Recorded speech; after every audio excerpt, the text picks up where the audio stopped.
We have about 7 billion people on the globe, and almost everyone is using a smartphone, a mobile phone. And that means that we have many subscribers, many people who use their smartphone for many applications, ranging from data communications, browsing the web, watching video, and even making telephone calls. Here in the Netherlands, we are working on the 6th generation. So then the question is, how should we still improve all these generations and go to the 6th version? But what will be different in the new generation? But Smolders, you are doing research on that topic. Yeah. You're even a leader in that Dutch growth fund, which is called Future Network Services. Right. And you're leading the program line, which is doing, if I may say so, the real technical stuff. That's true. So the National Growth Fund project, Future Network Services, also called 6G. We are developing technology, but also applications for the next generation of networks. And I'm leading program line 1, which is focusing on intelligent components, as we call it. Yeah. There is already so much intelligence, and everything will be artificial intelligence? Or what do you mean by intelligent components? We are really more down to earth in that sense. In 6G, one of the technologies that will be used is what we call beamforming. So in the past you had antennas, which are structures that you know from your radio, and they would normally radiate the energy in all directions. But in 6G we're going to use smart antennas, so intelligent antennas you could say, and they can create some kind of beam, like a laser beam, and direct it to a certain position, for example to you or to the camera, to another position. Which presumably has quite a number of advantages. You don't create interference to other people who don't like to receive my signal. It could be more energy efficient. Potentially, you could increase the bit rate. Is it more energy efficient? Because if you dive a little bit into the technology, each of these antennas needs to be controlled. Massive arrays of digital to analog converters, so maybe the emitted power is small, but the engines behind it. Yeah, I think that also has to do with with time. When new technologies are introduced, look at your car. Electric cars. So in the beginning, of course, the range was not so good. Like 100 kilometers or 150 kilometers. And now you see that electric cars become more and more efficient. Also, the battery, of course, is becoming more powerful. But it's also that it's becoming more efficient. And what you will see in 6G is that, we already see that the first generations of prototypes, they were not so very efficient. These beamforming antennas, they had all these heat sinks and cooling things around it. But you see that because of time, because of the engineering we do, we make it more efficient. And also because of the advances in semiconductor technologies, things become more and more efficient. So at the end of the day, the idea is that you don't spread your energy to all directions, like we do now in 4G and 5G, but that you focus your energy only to the area where where a user is that you want to communicate with. And that's intrinsically is much more efficient, of course. Is it really only towards the user? I'm coming from a signal processing environment where we like MIMO, and MIMO exploits reflections. So you send one beam via that line of sight, which may be there, which may not be there, and different streams or other parts of the stream via reflections. So it's not one beam, but it is a whole sophisticated pattern. But I'm trying to simplify things a little bit, but you're right. Depending on the frequency of operation, you either have a communication channel where you have what we call line of sight, so I only look at you. Or at low frequencies, you typically also have reflections from walls that you can use, to increase the capacity or to make a more robust communication channel. So both can work, but at 6G we also move towards somewhat higher frequencies, higher than 7 gigahertz, and that also means that you more and more are going to line of sight communication. Which almost brings it close to my topic of optical wireless communication, but sure. Okay. If you're very close to the end user, it becomes more or less a line of sight, which means that you can be very close, but you need the infrastructure also to bring the signals everywhere. But in the end, you can live with relatively weak signals there. You don't need to radiate potentially hazardous radio signals from towers all over the city? That's correct. That's correct. If you can make narrow beams where you let's say focus all the energy into the into that beam, then you at the end of the day you don't need to transmit much power. That's true. Yeah. This will be one of the highlights, as far as you're concerned, for 6G. Sure. One of the highlights where also the Netherlands is working on.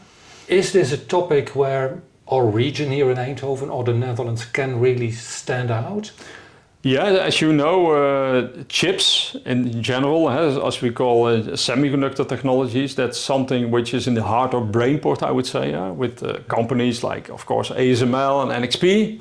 But there are many, many more smaller companies, medium companies, startups who work in this area. So we are really good in the Netherlands in chips, in semiconductors, and in particular also in analog and RF chips, so radio frequency chips. So we have a tradition from Philips, which still is here. So we have many people, brains who can design systems and chips, in the radio domain. That's our strong analog asset. Electronics, mixed signal electronics is traditionally a strength. Yeah. One day Philips Semiconductors called itself a mixed signal powerhouse, but then there were offers from other companies who said we like the security and the automotive part. So the analog part is still an art, a skill which is different from the digital electronics. Yeah, so you also see that in Europe. So if you look in the semiconductor world, the chip design world, where you really design chips, companies who design chips, and you see that digital chips are dominated by the US. Look at Nvidia, for example, Apple, Intel, all these kind of companies, and Asia. And Europe is not very strong in digital chips. So we're kind of weak. That's also something we need to fix, I think. But we are still strong in analog mixed signal, as you call it, which is automotive chips, for example, but also in the radio. Yeah. So radio chips, we are very strong. Yeah. We have a strong position. Now I like to quote a colleague of us, Peter Baltus. He is doing designs of analog electronics, and he compares himself sometimes to the digital designers. He said, we are lazy or we don't know how to manage our field. He's of course making a joke and an understatement there. Because these analog designers need a team of 5 people for a year and then design 1 or 2 transistors.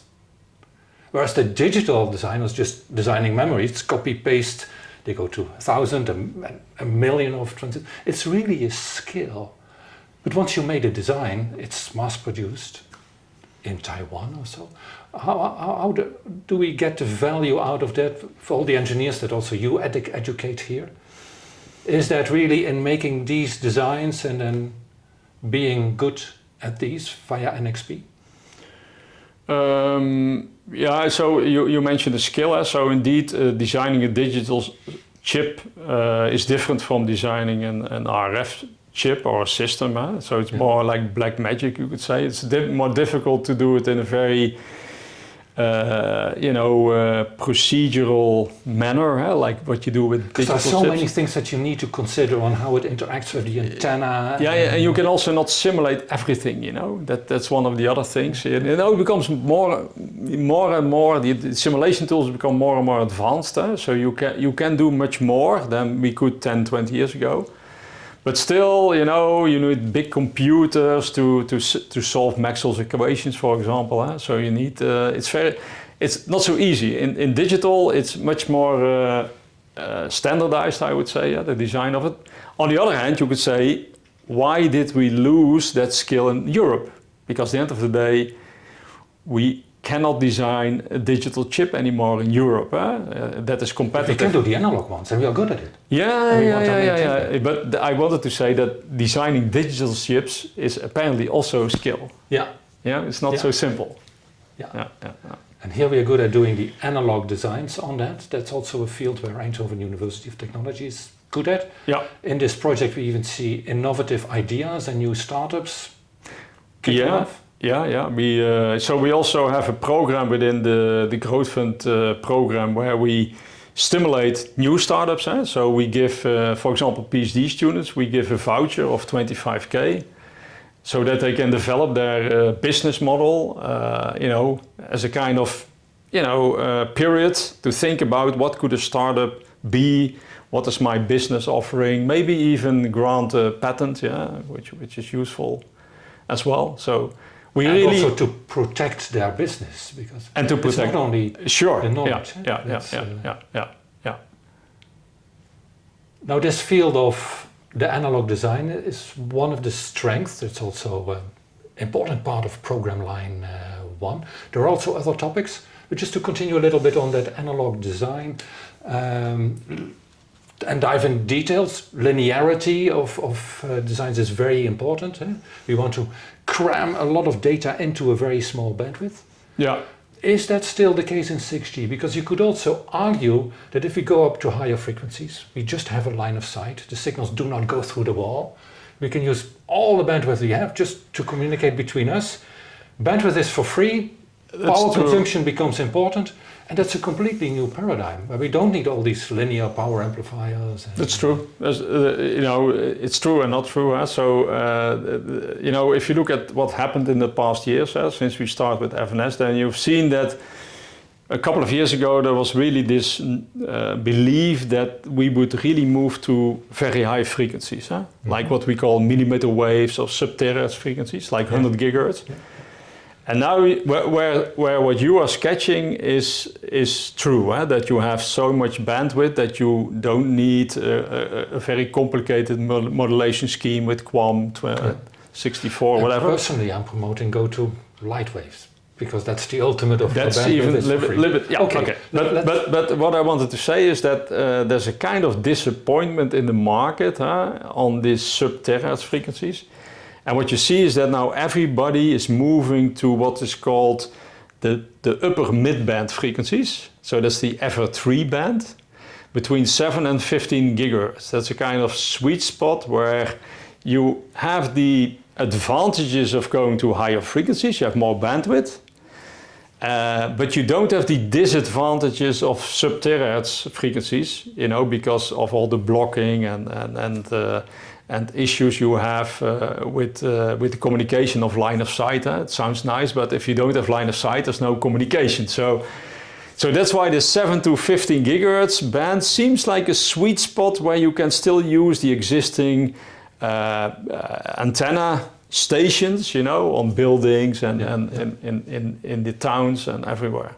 And then the semiconductor guys would immediately ask, and what kind of technology can we use there? Is that the regular CMOS stuff? Can we stay with the nice thing about this mid frequency band 7 to 15 gigahertz is that you can also use these more advanced beamforming systems, because you are going more into line of sight.